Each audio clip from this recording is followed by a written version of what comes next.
విశ్వాసము గురించి ఆయన పాయింట్అవుట్ చేసి ఆయన చెప్తున్నారు ఏంటి అంటే చిన్న విశ్వాసం గురించి రెండు ఉదాహరణ మనం అనుకోవచ్చు. విశ్వాసం కలదని చెప్పి ఎలా అంటే విశ్వాసం కలిగి ఉండడం అనేది ఒకటి, విశ్వాసం ద్వారా జీవించడం అనేది ఒకటి.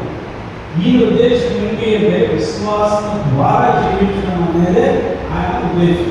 అందుకని ఇక్కడ ప్రశ్న వేస్తున్నాడు ఏమని, ఏమి ప్రయోజనం క్రియ లేకుండా ఉంటే ఏమి ప్రయోజనం అని ఆయన ప్రశ్నలాగా వేయడం అనేది యూదులకి అడుగుతున్నాడు. ఎందుకంటే అలాంటి పరిస్థితుల్లో మరి యూదులకి ఏ విధమైన బోధ చేసి వారి శరీర మార్గంలో నడిపించాలి అనేది ప్రతిసారి దేవుడి గౌరవం ఏర్పాటు చేస్తూనే ఉన్నారు. కాబట్టి ఇక్కడ యాకోబు విశ్వాసం మీద దాడి చేయట్లేదు, కానీ ఏదైతే శూన్య విశ్వాసం ఎంటీ ఫెయిత్లో దాని మీద దాడి చేస్తున్నారు. నాకు విశ్వాసం ఉందని చెప్పుకుంటున్నారే, మాట వరకు చేతలు లేకుండా అలాంటి దాని మీద దాడి చేయడం చూస్తాను.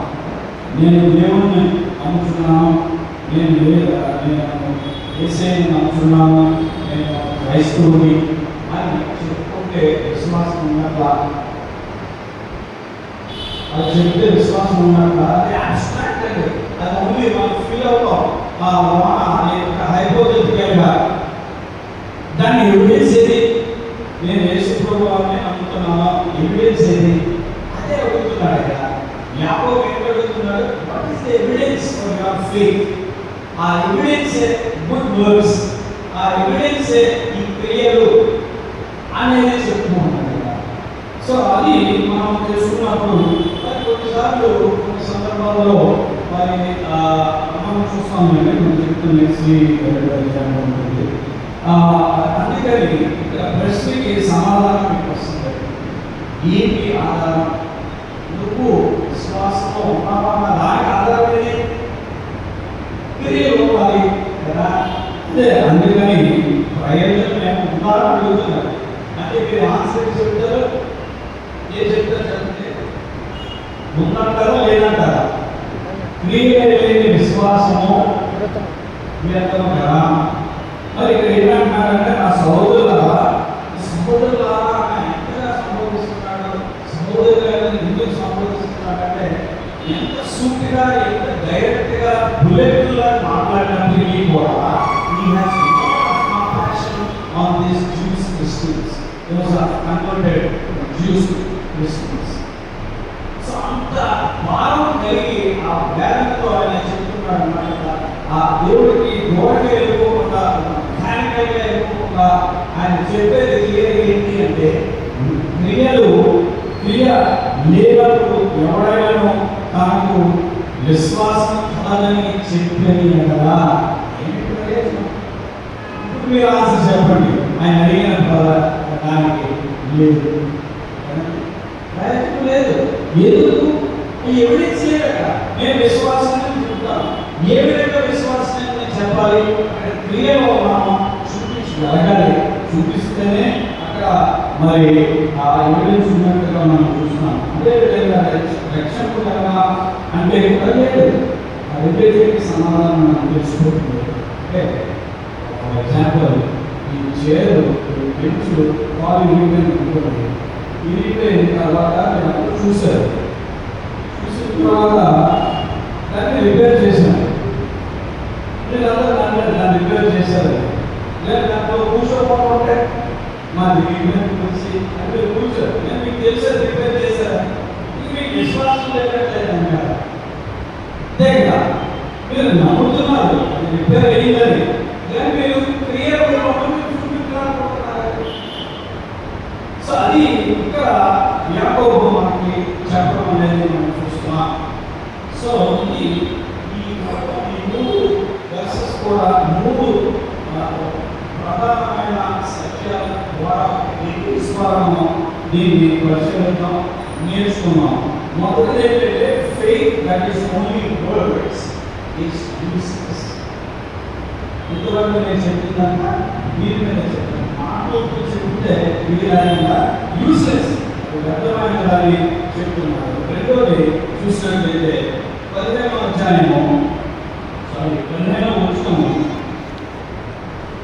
సహోదరుడు మీరు కలిగిన చలి కాల్చుకోండి అని చెప్తే ఏం ప్రయోజనం అంటే అక్కడ క్రిస్టియన్ మీరు క్రిస్టియన్ అయి ఉంది ఎవరైనా బాధలో ఉన్నప్పుడు ఆ కంపాషన్ చూపించలేకపోతున్నారు, ఆ కరుణ మీరు చూపించలేకపోతున్నారు.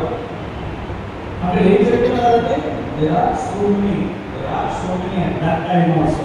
అప్పుడు కూడా అలాంటి వారు ఉన్నారు కాబట్టి ఈయన దాన్ని సూచించి చెప్పగలుగుతున్నారు. అప్పుడు చాలా మంది వాళ్ళ జీవితం వారు ఉన్నారు, డబ్బులు ఉన్న వారు ఉన్నారు, వాళ్ళకి పనిచేసిన వారు కూడా ఉన్నారు. సో ఇలాంటి పరిస్థితులు అప్పుడు ఎదురై ఉంటాయి. అక్కడ అలాంటి ప్రాక్టికల్ ఎగ్జాంపుల్ ఆయన చెబుతున్నాడు అన్నమాట. సో ఎప్పుడైతే మనం ఈ విధంగా మాట్లాడుతున్నామో that is called as false compassion.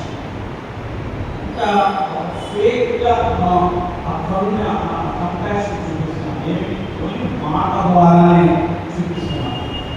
So అలాంటి నాకు ఒక ప్రయోజనం ఏముంది అని అడుగుతున్నాను.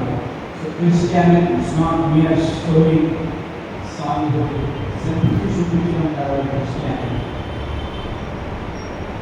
క్రిస్టియానిటీ అంటే అలాంటి పరిస్థితులు ఉన్నవారికి ప్రార్థన చేసి పంపించడం మంచిదే, కానీ ప్రార్థనలో యాక్షన్ ఉన్నట్లయితే బలంగా ఉంటుంది.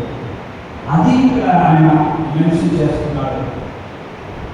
ఏమంటే అలాంటి పరిస్థితుల్లో ఈ కంపాషన్ ఏదైతే ఉంటారో, ఈ కరుణ ఏదైతే చూపిస్తున్నామో, ఎప్పుడైతే మనము విశ్వాసంలో ఉన్నామో we should move our hands and feet అని ఒక భక్తులు అంటున్నారు.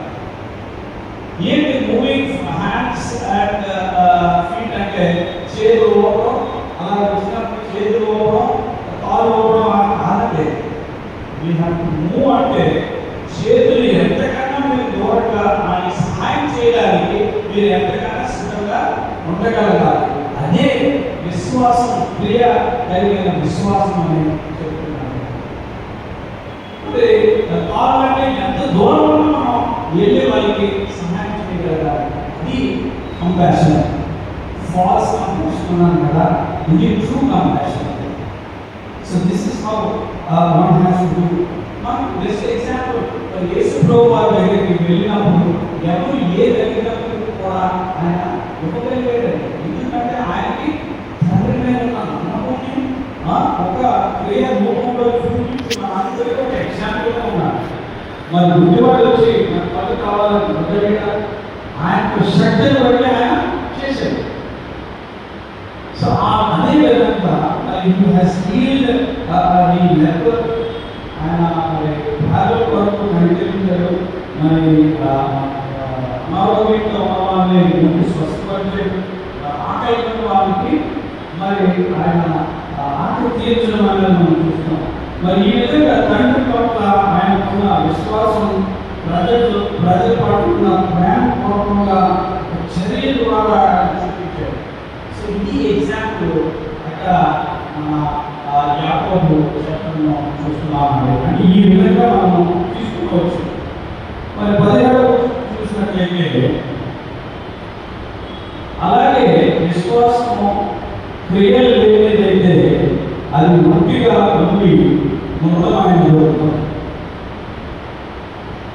Faith that does not act is dead.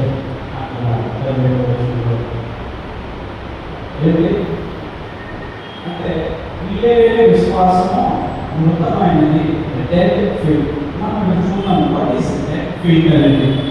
Dead faith అనేది మనం చాలా చూస్తాం. చాలా రకాలుగా మోడర్న్ ఫెయిత్లో మనం చూస్తూ ఉంటాం. చాలా మంది మనం దేవుని నమ్ముకున్నామని చెప్పుకుంటూ ఉంటారు. మరి if you don't show the evidence విశ్వాసంలో ఉన్నామో అని అనుకుంటున్నామో, మనం ఆ క్రియలు ఆటోమేటిక్గా సహజంగా మనం చేయడం మొదలుపెడుతున్నాం. సో ఆ విధంగా ఆత్మ నడిపిస్తూ ఉంటుంది.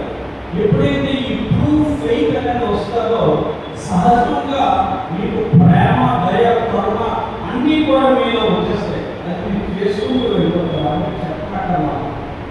సహజమైన లక్షణంగా మనం చూస్తాం.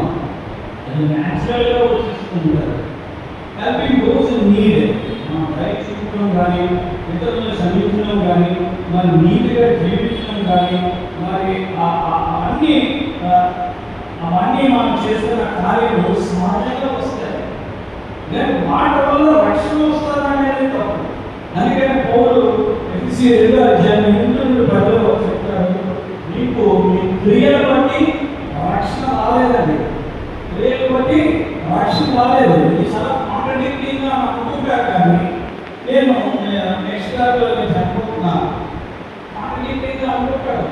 మీరు క్రియలు బట్టి మీకు రక్షణ రాలేదు, దేవుడు కృప వల్లే వచ్చింది. ఆయన ఇచ్చి గిఫ్ట్ అది. You are the handiwork. ఆయన ఇచ్చిన gift, no doubt about it.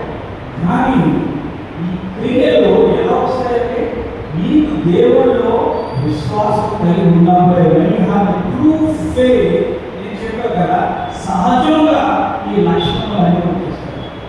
ఈ దయ చూపించడం, క్షమించడం, ఒబీడియన్స్ అవ్వచ్చు, జ్ఞానం చూపించడం కానీ ఇవన్నీ సహజంగా రావడం అనేది మనం చూస్తూ ఉంటాం. మరి డెడ్ ఫెయిత్లో డిఫరెంట్ ఫెయిత్స్ ఏంటంటే మరి కొంతమంది ఉంటారు, నేను తీసుకుని బాగా అనుసరిస్తూ ఉంటాను, చెప్తూ ఉంటారు,